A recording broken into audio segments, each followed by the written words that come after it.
Hey there, I'm James, and the coffee educator here at Driftaway, and welcome to Coffee Stories for December 2021. For this month, you can start ordering coffees on December 2nd, and the last day to order is going to be December 29th. So I'm in the middle of brewing up the Fruity Profile, which is an Ethiopian coffee from the Sidama region. It's kind of like south central Ethiopia, and it's was produced at the Hamasho washing station.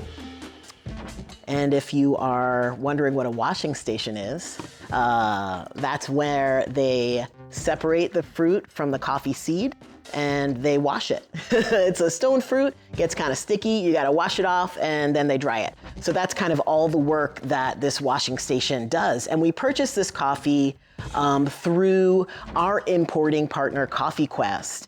And they found out about the coffee from their exporting partner, which is an Ethiopian coffee exporter named Bensa. And so Bensa didn't only export this coffee, but they also run the Hamasho washing station where this coffee is processed.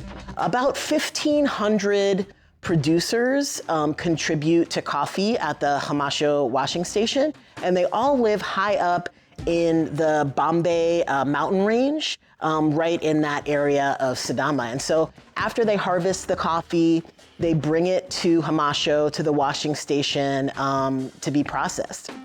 And the coffee in the Bombay Mountains is grown at a super, super high elevation, like some of the highest I've ever seen. It is over 2,300. It can get up to over 2,300 meters above sea level, which is about 7,500 feet. So really, really high up. And when coffee is grown that high, it becomes really dense. So these beans are super dense, and they're also really small. And that is aside and aside from the elevation, they just happen to be small. And I wanted to talk a little bit about some really coffee geek stuff for a second, because these coffee beans are so small that they're way smaller than coffee beans are usually. So the way that a coffee processor like Hamasho will figure out, kind of have a more objective way of figuring out the size of a coffee bean, is they kind of put them through a series of screens that have different size holes. So, you know, the last screen that it goes through before it can't go through anymore, smaller screens, that becomes its screen size. And the screen sizes are differentiated by like 1/64 of an inch. So like very small, gradual kind of size change. And these, so normally coffee beans are between 15 to 18 screen size. And these beans are between 13 to 14. So if you happen to get these beans as whole bean, if you get the Fruity Profile and you see it, you might notice that they're much smaller than you're used to. Pretty dorky stuff to be talking about. But there is a reason. There is a reason why I wanted to chat about it. Is because it's directly related to coffee roasting.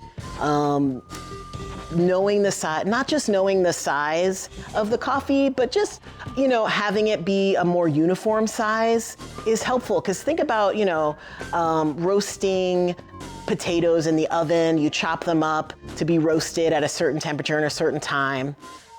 If you have the potatoes cut up all different sizes, the bigger sizes are gonna not cook all the way through, the smaller sizes are gonna overcook. And you can kind of use that metaphor to think about, you know, if there are coffee beans that are all a similar size, they're gonna roast a lot more consistently and a lot more evenly. And of course, the metaphor doesn't go super far, because if you have different coffee bean sizes in a roaster, they are all gonna roast. But the idea being that the more similar in size really anything is when you cook it, the more kind of consistent and repeatable the end product can be. So yeah, going back to the exporter and that, you know, Bensa, who runs the washing station, they are part of the process, the wash process, that can really make or break a coffee. And they've actually won awards for their work. Just in 2021, this same coffee, but last year's harvest. And what am I trying to say? The competition, James, yes. The competition happened this year in 2021, and they were, grading last year's coffee. So it's the same coffee, but grown last year, won 8th place in this national competition called the Cup of Excellence. It's also an auction. So they know what they're doing. They produce really, really great coffee. They take it from the farmers who've already been doing really amazing things with quality and just continue it on. So we're super excited to have this coffee. I hope you get a chance to taste it. Since it's the fruity profile, it's our lightest roast. So we look for coffees that are fruit forward like this one is. We want a crisp, mouth-watering acidity. And for this coffee, we get jasmine in the fragrance, which is super cool. Fragrance being just the smell of the coffee grounds. And we also get some floral stuff going on in the aroma as well, which is the smell of the coffee when it's wet, or just smell of coffee. And we taste oranges and green grapes. So again, it's our lightest roast. We want to really preserve that juicy acidity. Yep, if you like fruity coffees, I think you're really gonna like this coffee. This has been the Ethiopia Hamasho, and it's actually Ethiopia Sidama Hamasho from the Sidama region. Yeah, you can start ordering this coffee on December 2nd. The last day to order is gonna be December 29th. If you want more information on this coffee, it has its own webpage on our site. It's driftaway.coffee/EGH. Cool. Thanks for watching, and I'll see you next month.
Hey there, I'm James, coffee educator here at Driftaway. Welcome to Coffee Stories for December 2021. These are coffees that you can start ordering December 2nd. The last day to order is going to be December 29th. So I'm brewing the classic profile on this V60 pour over. It's a coffee grown by the Alfaro family and comes from their farm, El Carmen, in western El Salvador. El Carmen is, the farm itself is up in the mountains, of course, and it's at an altitude of 1,300 meters above sea level, or about a little over 4,000 feet. And it's in El Salvador's Apaneca-Ilmatepec mountain range. And this mountain range is one of Central America's main specialty coffee producing areas. You see a lot of El Salvadorian coffee come from this mountain range, and the estate has been in the Alfaro family for over 100 years. And another neat thing about the farm, El Carmen, is that it's in the heart of what's known as El Salvador's protected highway of forest. And so it's a part of this kind of corridor system that goes from Mexico all the way down to Panama. And the coffee in El Salvador is 80% of it is produced under shade, right? Under trees, old growth. And so when it passes through El Salvador, that part of the ecosystem is pretty much all in the coffee forest. So the forests up in the mountains that where coffee's growing underneath all these different kinds of trees that are shading it. So coffee farms like El Carmen, they play a really important role as a sanctuary for, wildlife, for hundreds of migratory bird species, native species found there, and also just kind of that whole part of the world. And El Carmen was founded in the middle of the 19th century, still, in the Alfaro family, and it was passed down for 4 generations, and it's now being run by Fernando Alfaro. And right now on the farm, they grow both red Bourbon and orange Bourbon coffee varieties, and they're picked, of course, when they're perfectly ripe, and they're depulped the same day. And that's a quality thing. If you ever hear that, that just means depulping is when you remove the fruit from the seed. And the seed, of course, is what we call the coffee bean. As much as you can close the time between the fruit being picked off the tree and the tree being removed from the seed, the better. So higher quality coffees will do it the same day. And the red and orange varietals are processed separately. And for this lot, we have only the red Bourbon. This coffee is solely the varietal red Bourbon. And, when the beans were separated from the fruit after the depulping, they need to be washed. And on El Carmen, they're washed with spring water, and then they're laid out to dry on a clay patio. And clay is actually it maintains heat, it keeps heat really well. So it's a great kind of media to lay out coffee on, because it really will absorb heat from the day and kind of keep it, and the coffee will dry really evenly. They actually also, El Carmen started doing some ecotourism or some tourism. So you can go to their farm and they'll give you a tour of their coffee farm. And you can also stay over on their farm in kind of the ancestral family home that they don't live in anymore. They've kind of turned that into a little bed, if not bed and breakfast. I'm not sure if they serve you breakfast, but I'll find out. In any case, this is a super delicious coffee. It's the classic profile, so it's a medium roast. And when we take it to a medium roast, we taste baking spices, we taste milk chocolate, and it's got like a really nice caramelized sugar, kind of brown sugar, round kind of fullness to it. So yeah, I hope you get a chance to enjoy it. My V60 is now done brewing, so I'm ready to drink it when I get a mug. But this has been the El Salvador Apaneca-Ilmatepec. And this is, again, the classic profile, medium roast. You can start ordering it on December 2nd, and the last day to order is going to be December 29th. If you want more information, you can go to driftaway.coffee/SCE. Thanks for watching Coffee Stories. I'll see you next month.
Hey there, I'm James, coffee educator here at Driftaway.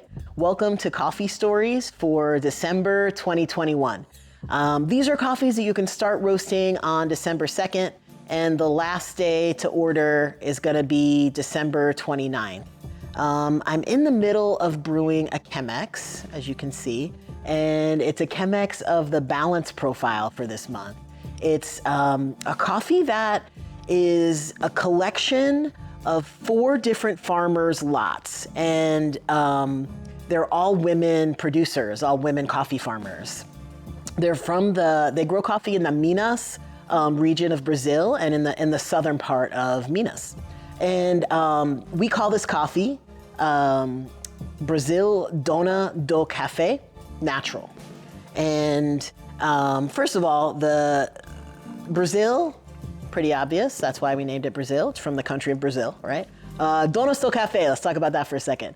Donos do Café is Portuguese for the women owners of coffee, right? The Dons, let's say. So Donos. So this coffee is, as I said, a collection of the coffees from 4 women who are producing coffee, just extraordinary coffee in this area. And actually, the presence of women farmers in Brazil and specialty coffee has really exploded over the past few years. So you're really seeing more and more farms, being run by women, managed by women, named after women. And the 4 producers have 4 separate farms, of course, right? Andrea Bueno is one. Paloma Bueno, I don't think there's a direct relation. Ana Vanessa Carvalho and Andrea Oliveira. Yeah, trying. All right. So let's start with just the first farmer, Andrea Bueno. What's neat about her is that she actually, she grew up in coffee. It's a huge farm. It's like 680 something hectares, which is like 1,600 acres, and they have over 4,000 coffee trees. But what's neat about her story, a part of her story, is that she inherited this farm at the age of 12. Her father kind of, was like, you are going to be the one to run this farm. She obviously had to grow up first, so he did run it for a while, and with her as well. And she went away to pharmacy school, came back, and then started running it full time. And the thing we know is that, when she came back, she was able to actually triple the size of the farm, through also what she learned about coffee cultivation and just her organization. She also really upped the quality of the coffee. So yeah, an exciting coffee to have in this melange, if you will. The second coffee farm is called Sítio Douradinha, which is run by Paloma Bueno. Again, same last name, not sure of the relation. But as with all of these women, coffee farming really goes back in their families for generations. So her parents and her grandparents also farmed coffee, and her great-grandparents as well, too. And this farm is I believe it's the smallest of all 4. It's just about 116 acres or 47 hectares. And she is running this farm with her husband. And one neat thing about her is that she's been researching and experimenting with different methods of processing coffee. And that leads me on a little short road, and I'll come back. Processing coffee, just to explain, is just how the coffee gets out of the fruit that it grows in, right? The coffee bean that we want is the seed of a fruit. So how does it get out, right? And this, the name of this coffee has natural in it. So that means that it's a naturally processed coffee. And that just means that the coffee was harvested, and instead of the fruit separating from the seed right away after harvest, it actually gets laid out to dry. It dries, the seed dries inside the fruit. Yes. And then it, after like 3 to 6 weeks, it's dried, it's ready to get cracked open, and then they can get at the seeds inside. Naturally processed coffee tends to be more fruity and will taste kind of more like berries than non-natural, which natural is a weird kind of word for it because it's not like the other kinds of processes are unnatural, you know? Other words for natural processing, sun-dried also is another name for it. The third farm that contributed to this lot of coffee is from Ana Vanessa Carvalho. And her farm is just outside the town of Caldas, again, in the southern part of Minas.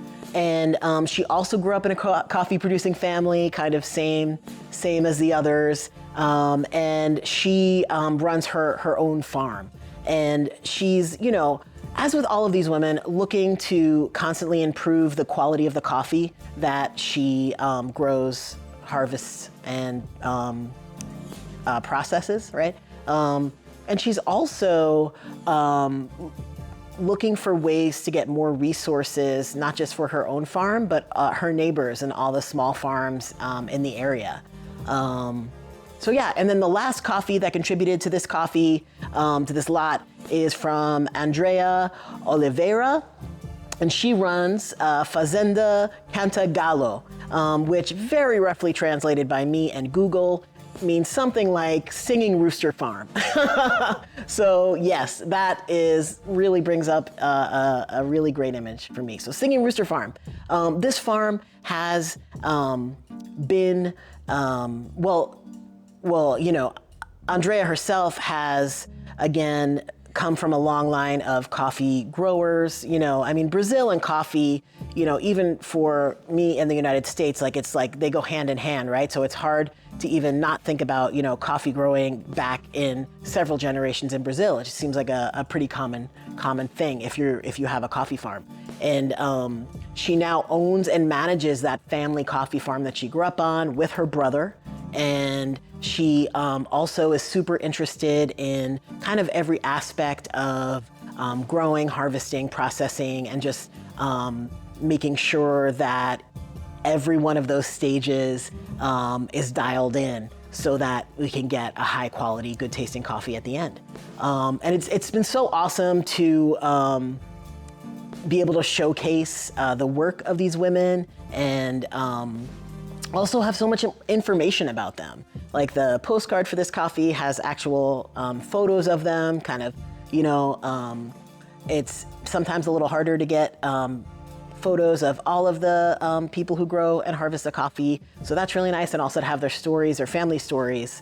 And you know, we roast this to a light medium roast for the balance profile.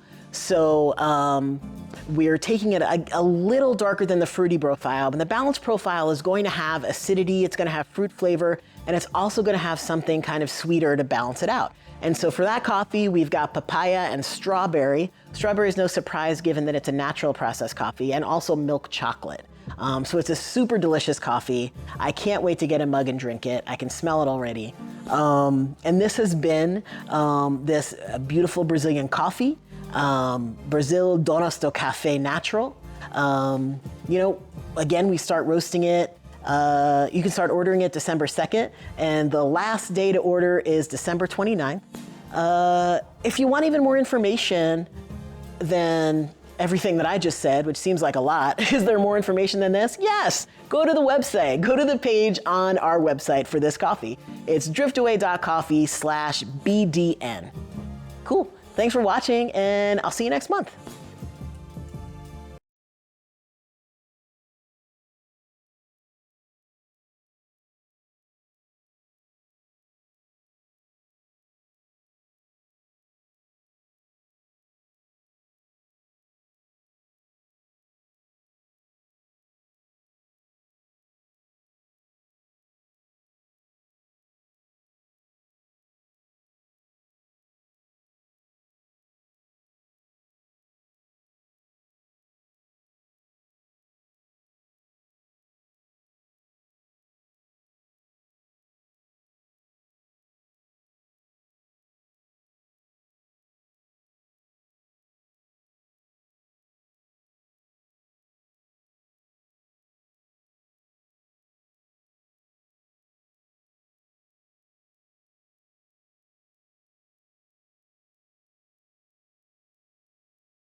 Hey everybody, I'm James. I'm the coffee educator here at Driftaway. Welcome to Coffee Stories for December 2021. These are coffees that you can start ordering on December 2nd, and the last day to order is going to be December 29th. Ooh, good timing. I am in the middle of brewing up a French press of our Bold Profile. And this is a coffee from Papua New Guinea. We call it Papua New Guinea Bena Korofegu. And as I said, it's the Bold Profile. I'm just gonna, most of the time spent making a French press is just waiting for it to brew. So I'm just gonna go ahead and pour all the water now so it doesn't get in the way of our conversation. There we go. Awesome. Put this back on there just to keep it warm. Awesome. So it was grown by a cooperative. Members of the Korofegu Farmers Cooperative Society, and it's in Papua New Guinea in the Bena Bena Valley, which is in the Eastern Highlands. And that's a very popular coffee growing region in Papua New Guinea. The cooperative itself has 97 members. So kind of a smaller cooperative as opposed to some of the other co-ops that you may have heard me talk about that we've purchased coffee from. And the total area of the land that they grow coffee on is 112 hectares, and that translates to 275 acres. Yep, and the land is really high elevation. It goes all the way up to 1,900 meters, which is over 6,000 feet. And it's very, high elevation is also great for coffee. It has high humidity, and the soil is really loamy. It's got loamy soil, which is also great soil for coffee growing. If you don't know what loamy soil is, let me tell you. Basically, there's like websites, like gardening websites, who are like, let me, just gonna look at my timer here. Let me show you how to make your own loamy soil because it's really good for growing stuff. And it's made up of 3 different things. It's got sand, clay, and silt, right? So the sand is like obviously sand. It's pretty coarse. It's not great at holding moisture, but what it does is it aerates the soil and it allows the roots to get more oxygen. And then the silt they're like the medium-sized one, and they absorb the moisture. They absorb moisture a lot better than sand, and they help the sand and the clay kind of mix together more effectively. And then the clay is the third part, and clay, maybe you've played with clay as a kid. It's the particles of clay, particles we call them, are very small, right? So they're kind of known as being impermeable. You can't really get stuff through it that easily. So it's not great for aeration like sand is, but what it's really great for is it keeps a bunch of nutrients. So all 3 of those together are just kind of classic, natural kind of soil composition. There we go. That's really great for growing coffee as well. And Papua New Guinea, this area of Papua New Guinea started growing coffee in the 1940s. And now, today, they are, coffee's like the #1 agricultural commodity that they have. And it's directly or indirectly responsible for like 1/3 of all of the, the population of Papua New Guinea. It's responsible for 1/3 of the country's population income. So that's coffee. That's this coffee. This is the Bold Profile, right? So it's a medium dark roast. So you're gonna get some honey-like sweetness and some caramel. And there's also a really nice earthy finish to this coffee, which might be related to the high humidity where the coffee's grown. I hope you get a chance to try this coffee. I hope I get a chance to too, since I don't have a mug, but we'll fix that. Seems like every time I brew coffee, I don't have something to drink it out of. But it smells great. Smelling coffee is kind of like, one of the best parts besides drinking it. But yes, this has been the Papua New Guinea Bena Korofegu coffee, and it's the Bold Profile. You can start ordering it December 2nd, and the last day to order is going to be December 29th. And if you want even more information about this cooperative, this coffee, this area, you can go to its own page on our website. It's driftaway.coffee/PBK. Cool. Thanks for watching, and I'll see you next month.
Hey there, I'm James. I'm the coffee educator here at Driftaway, and you have stumbled upon Coffee Stories. This is Coffee Stories for December 2021, which means that the coffee that I'm going to talk about is one of 5 coffees that you can start ordering December 2nd, and the last day to order is December 29th. I'm about to try to brew an AeroPress while I talk to you, so we'll see how it goes. And this is our Extra Bold profile. It's actually a relatively new profile for Driftaway, and it is Extra Bold. It is the darkest roast that we do. And I'm gonna just get this going and I'll talk to you a little bit about it. This coffee is a Mexican coffee. It is from the Oaxaca region of Mexico, and we call it Mexico Oaxaca El Jaguar. Nope, El Jaguar. That's it, El Jaguar. Yes, Mexico Oaxaca El Jaguar, or Jaguar. In English, we might say Jaguar. But this is a coffee, again, from Oaxaca. It's from the southern area of Oaxaca, and it's actually a community coffee. So it's a conglomeration of different farmers' coffee. They all have about 1 to 2 hectares of land. 1 hectare's about the size of a football field, or 2.5 acres. So they all have about 2.5 to 5 acres of land. And it's a community coffee from a cultural region called La Mixteca, La Mixteca. And that's an area within Oaxaca that is home to the Mixtec people, which is one of Mexico's largest indigenous groups. And we purchased this coffee from our importing partner, Red Fox Coffee Merchants. And I'm just going to, AeroPress takes such a short amount of time. And it's like, I hardly got to talk at all. And it is done. Points for AeroPress, you know? Oh, wow, look at that. There we go. Cool. So in any case, we purchased this from our importing partner, Red Fox. They're really great. They have a home base and lab in Oaxaca, and they do a lot of work in Oaxaca itself, and they have their deepest producer relationships there in Oaxaca.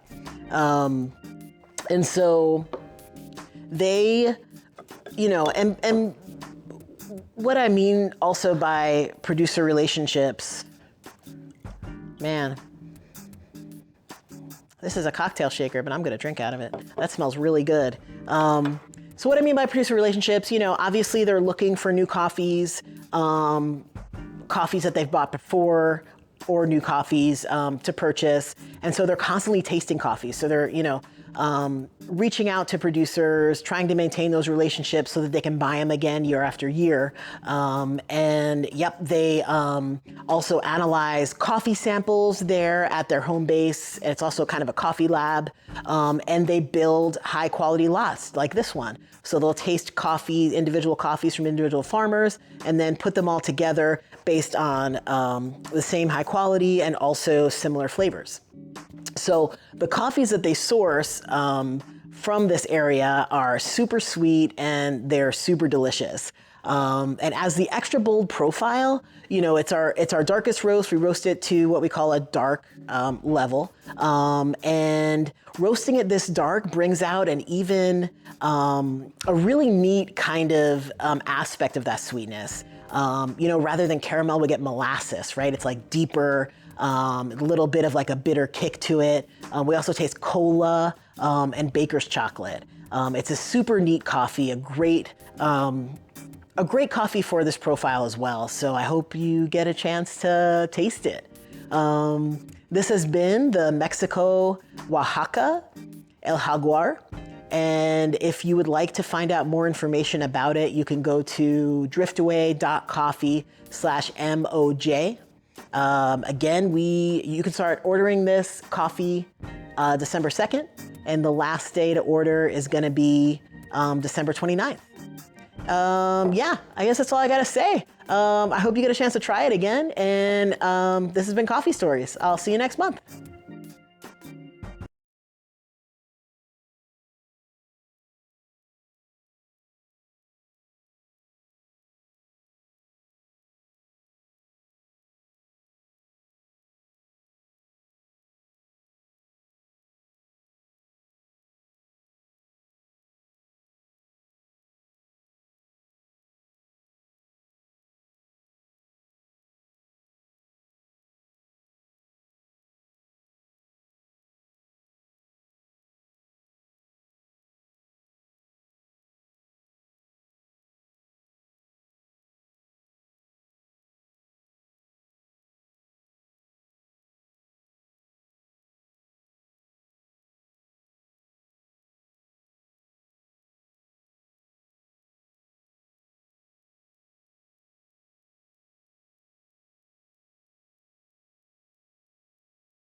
Hey there, I'm James.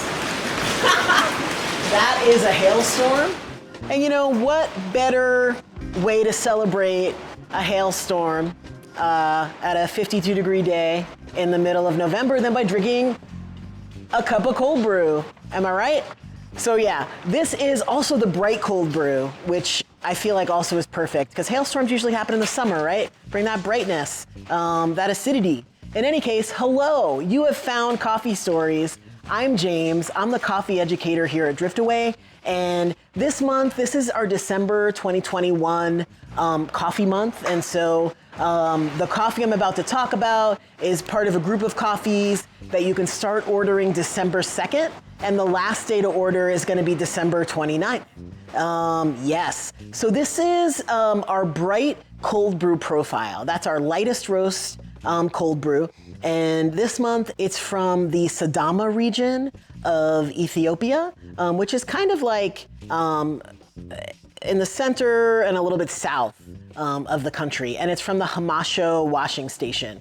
So we purchased this coffee through our importing partner, Coffee Quest, who are super great. We get really delicious coffees from them time and time again. And they found this coffee through their exporting partner. It's an Ethiopian coffee export company called Andrea Bueno.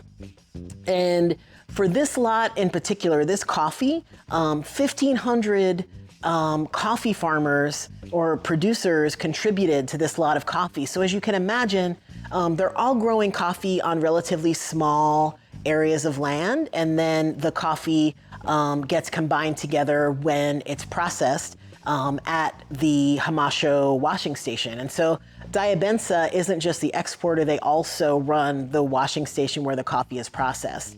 What else? The people who grew this coffee live high, way up in this mountain range called the Bombay Mountains.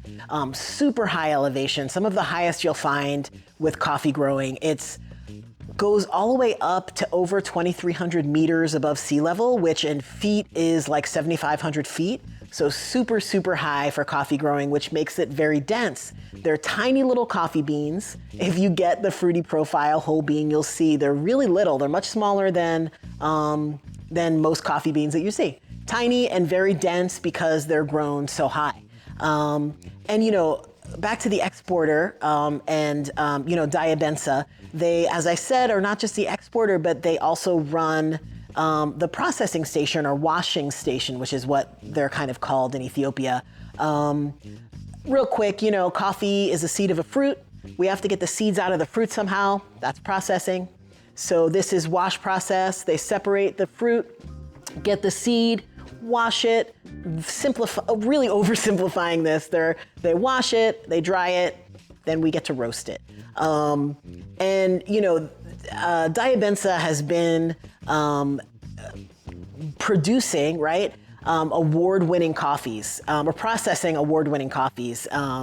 They really, this part where you get this coffee fruit and you try to get the seed inside and you want to wash it clean and you want to dry it, not too fast, not too slow. It can really make or break a coffee and coffee quality. So they are, as I said, they're award-winning. They got a national award for this coffee, but last year's harvest. It's called the Cup of Excellence. It's an award and an auction together, and they got 8th place in that auction.